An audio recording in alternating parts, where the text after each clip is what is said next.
ಓಂ. ವಚನ ಶ್ರೀ ದೇವಿ ಮಹಾತ್ಮೆ. ಕಾಳಿಕಾ ಪುರಾಣೋಕ್ತ ವಚನ ಶ್ರೀ ದೇವಿ ಮಹಾತ್ಮೆ ಪಾರಾಯಣ ಕ್ರಮ ಹಾಗೂ ಮಹಿಷಾಸುರಮರ್ಧಿನಿ ಸ್ತೋತ್ರ ಸಹಿತ. ಲೇಖಕರು ಶಾಂತಿಪ್ರಿಯ. ಪ್ರಕಾಶಕರು ಶ್ರೀ ಗಣೇಶ ಪ್ರಕಾಶನ, ಬೆಂಗಳೂರು. ಅಧ್ಯಾಯ 20. ಪಾರ್ವತೀ ಕಲ್ಯಾಣ, ತಾರಕನ ವಧೆ. ಪಾರ್ವತಿಯ ತಪಸ್ಸಿಗೆ ಮೆಚ್ಚಿ ಅವಳನ್ನು ಪರೀಕ್ಷಿಸಲು ವೃದ್ಧ ಬ್ರಾಹ್ಮಣನ ವೇಷದಲ್ಲಿ ಬಂದ ಶಂಕರನು ಪಾರ್ವತಿಯ ಮುಂದೆ ನಿಜರೂಪವನ್ನು ಪ್ರಕಟಿಸಿ ಬಳಿಕ ಆಕೆಯನ್ನು ಕೈಲಾಸಕ್ಕೆ ಬರಲು ಹೇಳಿದನು. ಪಾರ್ವತಿ ಹಿಮವಂತ ಮೇನೆಯರ ಮಗಳು. ಶಿವನನ್ನು ತಂದೆ ತಾಯಿಯರ ಒಪ್ಪಿಗೆ ಇಲ್ಲದೆ ಕೈ ಹಿಡಿಯುವಂತಿರಲಿಲ್ಲ. ಆದುದರಿಂದ ಪಾರ್ವತಿ ಸಹಜವಾಗಿಯೇ ಶಿವನಿಗೆ, ಸ್ವಾಮಿ, ನೀನೇ ನನ್ನ ಜೀವವಾಗಿರುವೆ. ನಿನ್ನೊಡನೆ ಬರಲು ನನಗೆ ಯಾವ ಅಭ್ಯಂತರವೂ ಇಲ್ಲ. ಆದರೆ ನಾನು ನನ್ನ ತಂದೆ ಹಿಮವಂತನ ಅಪ್ಪಣೆ ಇಲ್ಲದೆ ನಿನ್ನೊಂದಿಗೆ ಬರುವಂತಿಲ್ಲ. ಆದುದರಿಂದ ಹಿಮವಂತನ ಅಳಿಯನಾಗಿ ನನ್ನನ್ನು ಪರಿಗ್ರಹಿಸುವಂತೆ ಅನುಗ್ರಹಿಸು. ನಾನು ಮನೆಗೆ ಹೋಗುತ್ತೇನೆ. ನೀನು ಲೋಕಾರೂಢಿಯಂತೆ ಕನ್ಯೆಯನ್ನು ಕೋರಿಕೊಂಡು ನನ್ನ ತಂದೆಯ ಬಳಿಗೆ ಬರಬೇಕು ಎಂದಳು. ಆಗ ಶಿವನು, ಪಾರ್ವತಿ, ನಿನಗಾಗಿ ನಾನು ಖಂಡಿತ ನಿನ್ನ ತಂದೆಯ ಬಳಿಗೆ ಬಂದು ನಿನ್ನನ್ನು ಯಾಚಿಸಿ ಪಡೆಯುತ್ತೇನೆ. ಎಲ್ಲರ ಒಪ್ಪಿಗೆ ಪಡೆದೇ ನಿನ್ನನ್ನು ಭೂಲೋಕದಲ್ಲಿ ನಡೆಸುವ ರೀತಿಯಲ್ಲಿ ವಿವಾಹವಾಗುತ್ತೇನೆ ಎಂದು ಹೇಳಿದನು. ಪಾರ್ವತಿಯು ನಾಚಿನ ಸುನಕ್ಕು, ಕೈಲಾಸನಾಥ, ನಾವು ಇಬ್ಬರೂ ಒಂದೇ ಆದರೂ ಲೌಕಿಕವಾಗಿ ನಾವು ಬೇರೆ ಬೇರೆ. ನೀನು ನನ್ನ ತಂದೆಯಾದ ಹಿಮವಂತನಲ್ಲಿಗೆ ಬೇಗ ಕನ್ಯಾರ್ಥಿಯಾಗಿ ಬಂದು ನನ್ನನ್ನು ವಿವಾಹವಾಗುವುದಾಗಿ ತಿಳಿಸು. ಇದರಿಂದ ನನ್ನ ತಂದೆಗೂ ಸಂತೋಷ ಉಂಟಾಗುತ್ತದೆ ಎಂದು ಹೇಳಲು ಶಿವನು ಒಪ್ಪಿ ಅದೃಶ್ಯನಾದನು. ಪಾರ್ವತಿ ಸಂತೋಷದಿಂದ ಅರಮನೆ ಸೇರಿದಳು. ತಪಸ್ಸು ಮುಗಿಸಿ ಪಾರ್ವತಿ ನಗುನಗುತ್ತಾ ಮನೆಗೆ ಹಿಂತಿರುಗಿದಾಗ ಮೇನಾದೇವಿ ಮತ್ತು ಹಿಮವಂತನಿಗೆ ಉಂಟಾದ ಆನಂದ ಅಷ್ಟಿಷ್ಟಲ್ಲ. ಮಗಳು ತಪಸ್ಸುಗೈದು ಬಳಲಿದ್ದಾಳೆಂದು ಇಬ್ಬರೂ ಅವಳನ್ನು ಆದರದಿಂದ ಬರಮಾಡಿಕೊಂಡು ಸತ್ಕರಿಸಿದರು. ಪಾರ್ವತಿಯ ಸಖಿಯರು ಅವಳನ್ನು ಬಿಟ್ಟಿರದಾದರು. ಪಾರ್ವತಿಯ ತಪಸ್ಸಿನಿಂದ ಹಿಂತಿರುಗಿ ಬಂದಳೆಂದು ಹಿಮವಂತನು ಸಂಭ್ರಮದ ಹಬ್ಬವನ್ನು ಆಚರಿಸಿದನು. ಅಂದು ಹಿಮವಂತನು ಮಗಳು ಮನೆಗೆ ಹಿಂತಿರುಗಿ ಸಂಭ್ರಮೋತ್ಸವ ಮುಗಿದ ಬಳಿಕ ಗಂಗಾ ಸ್ನಾನಕ್ಕೆಂದು ಹೋದನು. ಶಂಕರನು ಪಾರ್ವತಿಯನ್ನು ವರಿಸಲು ಲೀಲಾನಾಟಕ ಸೂತ್ರಧಾರಿಯಾಗಿ ಒಬ್ಬ ನಾಟ್ಯಪಟುವಿನ ವೇಷ ಧರಿಸಿ ಹಿಮವಂತನ ಅರಮನೆಗೆ ಬಂದನು. ಅವನು ಧರಿಸಿದ್ದ ವೇಷ ಎಲ್ಲರನ್ನೂ ಆಕರ್ಷಿಸಿತು. ಮೇನಾದೇವಿಗೆ ಸಂಗತಿ ಮುಟ್ಟಿ ಆಕೆ ತನ್ನ ಅಂತಃಪುರದ ಹೆಂಗಸರೊಂದಿಗೆ ಕುಳಿತು ಶಿವನ ನಾಟ್ಯವನ್ನು ಕಂಡು ಆನಂದ ತುಂದಿಳಲಾದಳು. ಅವರ ಮಧ್ಯೆ ಕುಳಿತು ಪಾರ್ವತಿಯು ಲೀಲಾವತಾರಿಯ ನಾಟ್ಯವನ್ನು ನೋಡಿದಾಗ ಆಕೆಗೆ ಅದು ಶಿವನೇ ಎನಿಸಿತು. ಶಿವನು ತ್ರಿಶೂಲ ಹಾಗೂ ಡಮರುಗ ಸಮೇತ ನಾಟ್ಯ ಮಾಡಿ ನಟರಾಜ ಎನಿಸಿದ್ದನಲ್ಲವೇ? ಮೇನಾದೇವಿಯು ಶಿವನ ನಾಟ್ಯ ಮುಗಿದಾಗ ಅವನಾರೋ ಒಬ್ಬ ಸಾಮಾನ್ಯ ನಟನೆಂದು ಭಾವಿಸಿ ಅವನಿಗೆ ಅಮೂಲ್ಯವಾದ ಬಂಗಾರದ ಆಭರಣಗಳನ್ನು ಕೊಟ್ಟಳು. ಆದರೆ ಶಿವನು ಅವನ್ನು ತಿರಸ್ಕರಿಸಿ, ನನಗೆ ಈ ಆಭರಣಗಳಿಂದೇನಾಗಬೇಕಿಲ್ಲ. ನಾನು ಕೇಳುತ್ತಿರುವ ಭಿಕ್ಷೆ ಪಾರ್ವತಿ ಎಂದನು. ಶಿವನ ಮಾತು ಕೇಳಿ ಮೇನಾದೇವಿಗೆ ಅಸಾಧ್ಯ ಕೋಪ ಉಕ್ಕಿತು. ಎಲವೋ ಭಿಕ್ಷುಕ, ಏನೋ ಕಲೆಯಲ್ಲಿ ಪ್ರವೀಣನೆಂದು ಒಳಗೆ ಬಿಟ್ಟು ಗೌರವಿಸಿದರೆ ನನ್ನ ಮಗಳನ್ನೇ ಕೇಳುತ್ತಿರುವೆಯಾ? ನೀನೇನು ರಾಜಕುಮಾರನೋ, ಇಲ್ಲವೇ ನನ್ನ ಮಗಳ ಕೈ ಹಿಡಿಯುವಷ್ಟು ಅರ್ಹತೆ ಉಳ್ಳವನೋ? ಹೊರಡು ಇಲ್ಲಿಂದ ಎಂದು ಗದರಿಕೊಂಡಳು. ಗಂಗಾ ಸ್ನಾನದಿಂದ ಆಗತಾನೆ ಹಿಂತಿರುಗಿ ಬಂದ ಹಿಮವಂತನೂ ಸಹ ಸಂಗತಿ ತಿಳಿದು ಸೇವಕರನ್ನು ಕರೆದು, ಇವನಾರೋ ಬಡ ಭಿಕ್ಷುಕ, ಮೊದಲು ಹೊರಗೆ ಕಳುಹಿಸಿ ಎಂದು ಆಜ್ಞೆ ಮಾಡಿದನು. ಸೇವಕರು ಅವನನ್ನು ಮುಟ್ಟಲು ಹೋದಾಗ ಶಿವನ ಮುಖದಿಂದ ಹೊರಟ ಜ್ವಾಲೆಯಿಂದ ಅವರು ಬಹುದೂರ ಹೋಗಿ ನಿಂತರು. ಹಿಮವಂತನಿಗೆ ಶಿವನು ಹಲವು ರೂಪಗಳಲ್ಲಿ ಕಾಣಿಸಿಕೊಂಡನು. ಅವನಿಗೆ ಬಂದಿರುವವನು ಯಾರೋ ಮಹಾತ್ಮನೆನಿಸಿತು. ಮಗಳನ್ನು ಕೊಡಲು ನಿರಾಕರಿಸಿದಾಗ ಶಿವನು ಅಂತರ್ಧನನಾದನು. ಬಳಿಕ ಹಿಮವಂತ ಮೇನೆಯರಿಗೆ ಬಂದಿದ್ದವನು ಲೋಕಪಾಲಕ ಶಿವನೆಂಬುದು ತಿಳಿದಾಗ ಗಾಬರಿಯೇ ಆದರು. ಅವರಿಗೆ ಮಹಾಶಿವನಿಗೆ ಅಪಚಾರ ಮಾಡಿದೆವೆನಿಸಿತಾದರೂ ಮೇನಾದೇವಿ ಮಾತ್ರ ತನ್ನ ಮಗಳನ್ನು ಶಿವನಿಗೆ ಕೊಟ್ಟು ಮದುವೆ ಮಾಡುವುದಿಲ್ಲವೆಂದು ಒಂದೇ ಸಮನೆ ಹಠ ಹಿಡಿದಳು. ಕೈಲಾಸಕ್ಕೆ ಹಿಂತಿರುಗಿದ ಶಿವನು ತನಗಾಗಿ ಪಾರ್ವತಿಯನ್ನು ಕೇಳಲು ಸಪ್ತರ್ಷಿಗಳನ್ನು ಹಿಮವಂತನಲ್ಲಿಗೆ ಕಳುಹಿಸಿಕೊಟ್ಟನು. ಸಪ್ತರ್ಷಿಗಳು ಹಿಮವಂತನಲ್ಲಿಗೆ ಬಂದು, ರಾಜನ್, ಪಾರ್ವತಿಯು ಹಲವು ಸಾವಿರ ವರ್ಷಗಳ ಕಾಲ ತಪಸ್ಸು ಮಾಡಿ ಶಿವನನ್ನು ಒಲಿಸಿಕೊಂಡಳೆಂಬುದನ್ನು ಮರೆತೆಯೇನೋ? ಶಿವನನ್ನು ಭಿಕ್ಷುಕನೆಂದು ಭಾವಿಸಿದೆಯಾ? ಆತ ಜಗತ್ಕರ್ತ. ಅವನಿಗೆ ನಿನ್ನ ಮಗಳನ್ನು ಕೊಟ್ಟು ಮದುವೆ ಮಾಡು. ಪಾರ್ವತಿಗೆ ಶಿವನೇ ತಕ್ಕವರ ಎಂದು ಭಿನ್ನವಿಸಿದರು. ಸಪ್ತರ್ಷಿಗಳ ಮಾತುಗಳನ್ನಾಲಿಸಿದ ಹಿಮವಂತ ಮೇನೆಯರು ತಮ್ಮ ಅಜ್ಞಾನವನ್ನು ದೂರ ಮಾಡಿ ಮದುವೆಗೆ ಒಪ್ಪಿ ರಾಜಪುರೋಹಿತರನ್ನು ಕರೆಯಿಸಿ ತನ್ನ ಮಗಳನ್ನು ಮಹಾಶಿವನಿಗೆ ಕೊಟ್ಟು ಮದುವೆ ಮಾಡಿಕೊಡುವುದಾಗಿ ಲಗ್ನಪತ್ರಿಕೆ ಬರೆಯಿಸಿ ಶಿವನಲ್ಲಿಗೆ ಕಳುಹಿಸಿದನು. ಪಾರ್ವತಿ ವಧುವಾದಳು, ಶಂಕರನು ವರನಾದನು. ಹಿಮವಂತ ರಾಜಧಾನಿಯನ್ನು ತಳಿರು ತೋರಣಗಳಿಂದ ಅಲಂಕರಿಸಿದನು. ವಿಶ್ವಕರ್ಮನನ್ನು ಕರೆಯಿಸಿ ನವರತ್ನ ಖಚಿತವಾದ ವಿವಾಹ ಮಂಟಪವನ್ನು ನಿರ್ಮಿಸಿದರು. ಬಂಧು ಬಳಗದವರಿಗೆ, ದೇವತೆಗಳಿಗೆ ಆಹ್ವಾನ ಕಳುಹಿಸಿದನು. ಶಿವನು ವರನ ಅಲಂಕಾರವನ್ನು ಮಾಡಿಕೊಂಡು ಗಣಗಳು ಹಾಗೂ ದೇವತೆಗಳೊಂದಿಗೆ ಶುಭ ದಿನದಂದು ಹಿಮವಂತನ ನಗರಕ್ಕೆ ಹೊರಟು ಬಂದನು. ಅವನ ಜೊತೆಯಲ್ಲಿ ಭೂತ ಪ್ರೇತಗಳು, ಇಂದ್ರ, ಬ್ರಹ್ಮ, ವಿಷ್ಣು ಇವರೆಲ್ಲ ಇದ್ದರು. ಅವರೆಲ್ಲ ತಮ್ಮ ತಮ್ಮ ವಾಹನಗಳ ಮೇಲೆ ಬರುತ್ತಿದ್ದುದನ್ನು ನೋಡುವುದೇ ಒಂದು ವೈಭವವಾಗಿತ್ತು. ಬೀಗರಿಗೆ ಸ್ವಾಗತ ಕೋರಲು ಸ್ವತಃ ಹಿಮವಂತನೇ ನಗರದ್ವಾರದಲ್ಲಿ ನಿಂತಿದ್ದನು. ಶಿವನು ಸಮಸ್ತ ಪರಿವಾರದೊಂದಿಗೆ ಬರುತ್ತಿದ್ದಂತೆ ಹಿಮವಂತನು ಮಂಗಳವಾದ್ಯಗಳೊಂದಿಗೆ ಎಲ್ಲರನ್ನೂ ಬರಮಾಡಿಕೊಂಡು ಬೀಗರಿಗೆಂದು ನಿಗದಿ ಮಾಡಿದ್ದ ಮನೆಯಲ್ಲಿ ಇರಿಸಿದನು. ಮೇನಾದೇವಿಯು ಶಿವನನ್ನು ಸಂತೋಷದಿಂದ ಬರಮಾಡಿಕೊಂಡಳಾದರೂ ಅವನ ವಿಚಿತ್ರ ರೂಪ ಹಾಗೂ ಗುಣಗಳನ್ನು ಕಂಡು ಪ್ರಜ್ಞೆ ತಪ್ಪಿ ಬಿದ್ದಳು. ಎದ್ದಾಗ ಶಿವನು ವರನಂತೆ ಸುಂದರ ರೂಪದಲ್ಲಿ ಬರಲು ಕೋರಿದಳು. ಶಿವನು ಮೇನಾದೇವಿ, ಬ್ರಹ್ಮ, ವಿಷ್ಣು ಮತ್ತಿತರ ದೇವತೆಗಳ ಕೋರಿಕೆಯ ಮೇರೆಗೆ ಸುಂದರ ರೂಪ ಧರಿಸಿದನು. ಪಾರ್ವತಿಗೂ ಆ ರೂಪವನ್ನು ಕಂಡು ಆತ್ಮಾನಂದವಾಯಿತು. ಮದುವೆಯ ದಿನ ಪಾರ್ವತಿಯು ಎಲ್ಲ ಹೆಣ್ಣು ಮಕ್ಕಳು ಮಾಡುವಂತೆ ಗೌರಿ ಪೂಜೆಗೆ ಹೊರಟಳು. ಜಗನ್ಮಾತೆಯು ತಾನೇ ಗೌರಿಯಾಗಿದ್ದರೂ ಲೋಕಕ್ಕೆ ತೋರಲೆಂದು ಪೂಜೆ ಮಾಡಿದಳು. ದೇವಿ ಪಾರ್ವತಿಯ ವಧುವಿನ ಅಲಂಕಾರವನ್ನು ಕಂಡು ಪರಮಸಂತೋಷಪಟ್ಟರು. ಆಕೆ ಸರ್ವಾಲಂಕಾರ ಭೂಷಿತಳಾಗಿ ಸಿಂಗರಿಸಿಕೊಂಡು ಧಾರೆ ಸೀರೆಯುಟ್ಟು ಬ್ರಾಹ್ಮಣ ಪತ್ನಿಯರೊಂದಿಗೆ ವಿವಾಹ ಮಂಟಪಕ್ಕೆ ಬರುತ್ತಿರಲು ಕುಲಪುರೋಹಿತನಾದ ಗರ್ಗನು ವರನನ್ನು ಕರೆತರಲು ಹೇಳಿದನು. ಶಿವನ ಪರಿವಾರದವರು ಶಿವನನ್ನು ಸಿಂಗರಿಸಿ ಮದುವೆ ಮಂಟಪಕ್ಕೆ ಕರೆತಂದರು. ಶಿವನು ನಂದಿಯ ಮೇಲೆ ಕುಳಿತು ಬಂದನು. ಜೊತೆಯಲ್ಲಿ ಅನೇಕ ದೇವತೆಗಳಿದ್ದರು. ಮಂಟಪದಲ್ಲಿ ಪಾರ್ವತಿ ಹಸೆಮಣೆಯ ಮೇಲೆ ಕುಳಿತಳು. ಶಿವನು ಮಂಟಪದೊಳಗೆ ಕಾಲಿಟ್ಟಾಗ ಗರ್ಗನು ಶಿವನಿಗೆ ಅಕ್ಷತೆಯಿಂದ ಪೂಜಿಸಿದನು. ಪಾರ್ವತಿಯು ಪುರೋಹಿತರು ಕೊಟ್ಟ ಅಕ್ಕಿ ಕಾಳುಗಳಿಂದ ಶಿವನನ್ನು ಪೂಜಿಸಿದಳು. ಹಿಮವಂತನು ತಾನೂ ತನ್ನ ಮಗಳಾದ ಪಾರ್ವತಿಯನ್ನು ಶಿವನಿಗೆ ಕೊಟ್ಟು ಮದುವೆ ಮಾಡುತ್ತಿರುವುದಾಗಿ ಹೇಳಿ ಕನ್ಯಾದಾನಕ್ಕೆ ಸಿದ್ಧನಾದನು. ವರ ಹಾಗೂ ವಧುವಿನ ಕಡೆಯ ಗೋತ್ರ, ಕುಲ, ಹೆಸರು ಮೊದಲಾದವನ್ನು ಪ್ರವರ ಹೇಳಿದರು.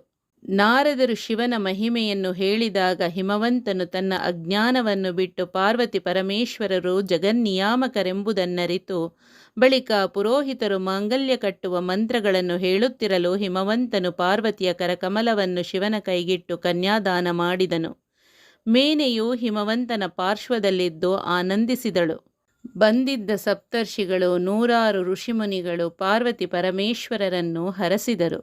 ವಿವಾಹದ ವಿಧಿಗಳು ಮುಗಿದ ಬಳಿಕ ಹಿಮವಂತನು ನೆರೆದಿದ್ದ ಎಲ್ಲರಿಗೂ ಔತಣ ನೀಡಿ ಬ್ರಾಹ್ಮಣಾದಿ ಎಲ್ಲರಿಗೂ ದಕ್ಷಿಣೆಗಳನ್ನು ಕೊಟ್ಟನು. ವರನ ಕಡೆಯಿಂದ ಶಿವನು ಬ್ರಹ್ಮನಿಗೆ, ಆಚಾರ್ಯರಿಗೆ, ಬ್ರಾಹ್ಮಣರಿಗೆ ಸೂಕ್ತ ದಾನಗಳನ್ನು ಮಾಡಿ ಸಂತೋಷಪಡಿಸಿದನು.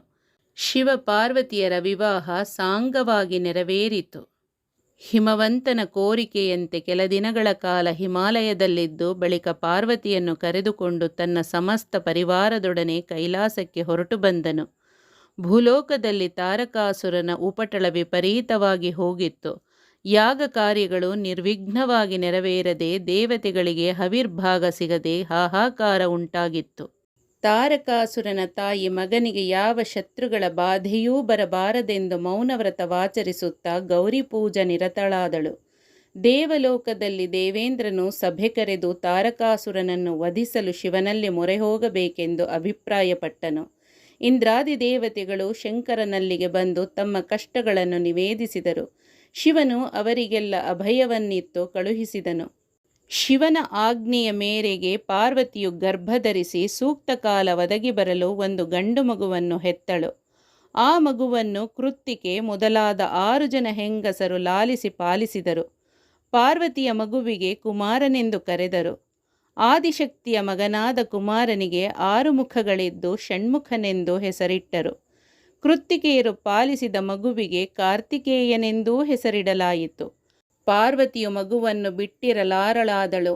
ಆದರೆ ಮಗು ಜನಿಸುವುದೇ ದುಷ್ಟ ತಾರಕನ ವಧೆಗಾಗಿಯಾದ್ದರಿಂದ ಮಗುವಿಗೆ 7 ದಿನ ತುಂಬುವುದರೊಳಗೆ ಅದು ತಾರಕನನ್ನು ಕೊಲ್ಲಲೆಂದು ಸರ್ವಶಕ್ತಿಯನ್ನು ತುಂಬಿದಳು. ತಾರಕನ ತಾಯಿ ಮೌನವ್ರತವನ್ನು ಮುಗಿಸಲು ಇನ್ನೊಂದು ದಿನ ಉಳಿದಿತ್ತು. ದೇವೇಂದ್ರನ ಗಮನಕ್ಕೆ ಇದು ಬಂದು ಅವನು ನಾಗಲೋಕಕ್ಕೆ ಹೋಗಿ ನಾಗರಾಜನನ್ನು ಮೊರೆಹೊಕ್ಕು, ನಾಗೇಂದ್ರ, ತಾರಕಾಸುರನ ಉಪಟಳ ನಿನಗೆ ತಿಳಿದಿದೆಯಷ್ಟೇ. ಅವನ ತಾಯಿ ಮಗನು ಮೃತ್ಯುಂಜಯನಾಗಲು ವ್ರತವನ್ನು ಕೈಗೊಂಡಿದ್ದಾಳೆ. ಆ ವ್ರತ ಮುಗಿದು ಬಿಟ್ಟರೆ ತಾರಕನನ್ನು ಕೊಲ್ಲುವುದಕ್ಕೆ ಯಾರಿಂದಲೂ ಸಾಧ್ಯವಾಗುವುದಿಲ್ಲ. ಜಿತೇಂದ್ರಿಯನಾದ ಅವನು ಕಠೋರ ನಿಯಮಗಳನ್ನು ಪಾಲಿಸಿಕೊಂಡು ಬಂದಿದ್ದಾನೆ.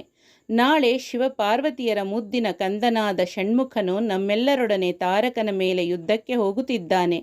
ತಾರಕನು ಯುದ್ಧಕ್ಕೆ ಹೋಗುವ ಮೊದಲು ತಾಯಿಯು ಆಶೀರ್ವದಿಸುವಳು. ಸಮಯ ಕಾದು ತಾರಕನು ಬಂದಾಗ ನೀನು ಅಡ್ಡವಾಗು. ಆಗ ತಾರಕನ ತಾಯಿ ಮಗನ ಪ್ರಾಣ ಉಳಿಸಲು ಎಚ್ಚರಿಸಲೆಂದು ಬಾಯಿ ಬಿಡುವಳು. ಆಗ ಅವಳ ವ್ರತ ಭಂಗವಾಗುತ್ತದೆ, ನಮ್ಮ ಕಾರ್ಯ ಕೈಗೂಡುತ್ತದೆ ಎಂದು ಪ್ರಾರ್ಥಿಸಿಕೊಂಡನು. ನಾಗೇಂದ್ರನು ಅದಕ್ಕೊಪ್ಪಿ ಕಾರ್ಯಪ್ರವೃತ್ತನಾದನು. ಷಣ್ಮುಖನು ಹುಟ್ಟಿದ 7ನೆಯ ದಿನ ಬಾಲಕನಾಗಿ ಬೆಳೆದಿದ್ದ ಶಿವಕುಮಾರನು ದೇವತೆಗಳ ಕೋರಿಕೆಯಂತೆ ದಂಡಾಯುಧಪಾಣಿಯಾಗಿ ದೇವತೆಗಳನ್ನು ಮುಂದಿಟ್ಟುಕೊಂಡು ತಾರಕಾಸುರನ ಮೇಲೆ ಯುದ್ಧಕ್ಕೆ ಬಂದನು. ತಾರಕಾಸುರನ ಗೂಢಾಚಾರರು ಬಂದು ತಾರಕನಿಗೆ ವಿಷಯ ಮುಟ್ಟಿಸಲು ಬಹುಬೇಗ ಯುದ್ಧ ಸನ್ನದ್ಧನಾದನು. ಯುದ್ಧಕ್ಕೆ ಹೊರಡುವ ಮೊದಲು ತಾಯಿಯ ಆಶೀರ್ವಾದ ಪಡೆಯಲು ಅಮ್ಮ ಎನ್ನುತ್ತಾ ಅವಳು ಪೂಜಿಸುತ್ತಿದ್ದ ಗುಡಿಯ ಬಳಿ ಹೊಕ್ಕನು.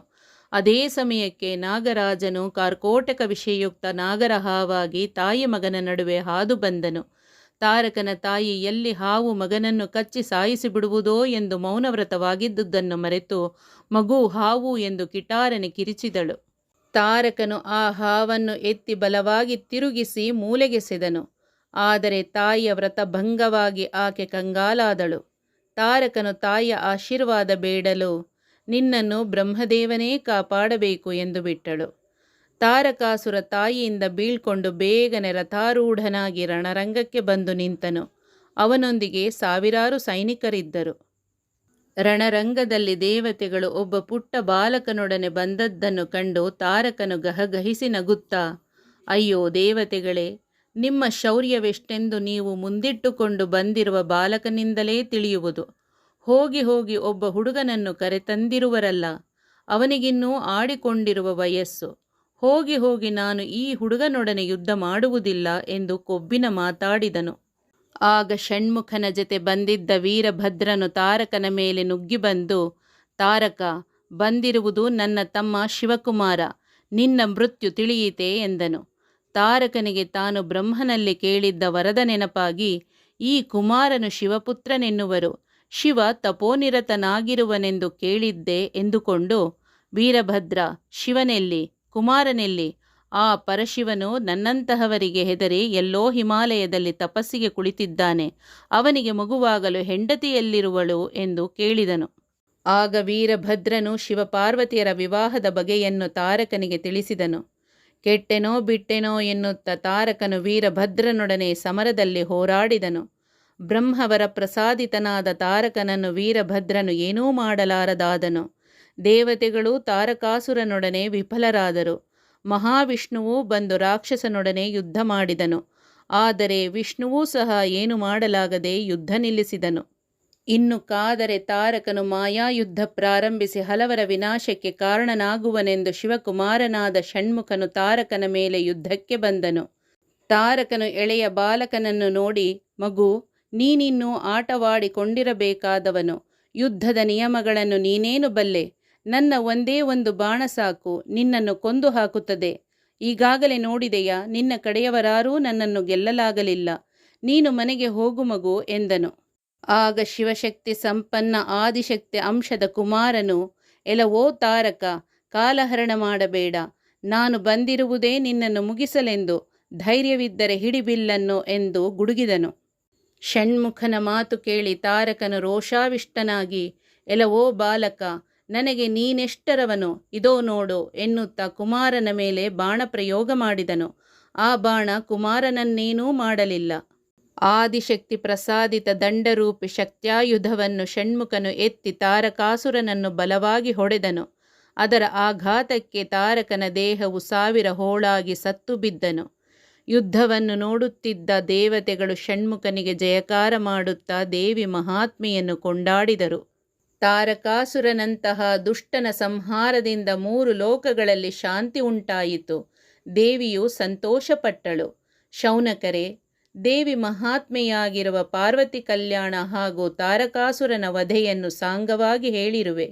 ಈ ಕಥೆಯನ್ನಾಲಿಸುವ ಜನರೆಲ್ಲರೂ ಸುಖ ಸೌಭಾಗ್ಯಗಳನ್ನು ಕಾಣುವರು, ಆಯಸ್ಸು ಹೆಚ್ಚುವುದು, ಸತ್ಪುತ್ರರು ಹುಟ್ಟುವರು. ಈ ಚರಿತ್ರೆಯನ್ನು ಕೇಳುವವರಿಗೆ ಅಪಮೃತ್ಯುವಿನ ಭಯ ಇರುವುದಿಲ್ಲ, ದುಸ್ವಪ್ನಗಳುಂಟಾಗುವುದಿಲ್ಲ. ಶಿವನು ಪಾರ್ವತಿಯನ್ನು ವಿವಾಹವಾಗಿ ಕುಮಾರನ ಜನನದಿಂದ ತಾರಕಾಸುರನ ವಧೆಯಾಗಿ ಲೋಕದಲ್ಲಿ ಎಲ್ಲರೂ ಸಂತೋಷದಿಂದ ಇದ್ದರು ಎಂಬಲ್ಲಿಗೆ ಶ್ರೀದೇವಿ ಮಹಾತ್ಮೆಯ 20ನೇ ಅಧ್ಯಾಯವು ಮುಗಿಯಿತು. ಯಾ ದೇವಿ ಸರ್ವಭೂತೇಷು ಮಾತೃರೂಪೇಣ ಸಂಸ್ಥಿತಾ ನಮಸ್ತಸ್ತೆ ನಮಸ್ತಸ್ತೆ ನಮಸ್ತಸ್ತೆ ನಮೋ ನಮಃ.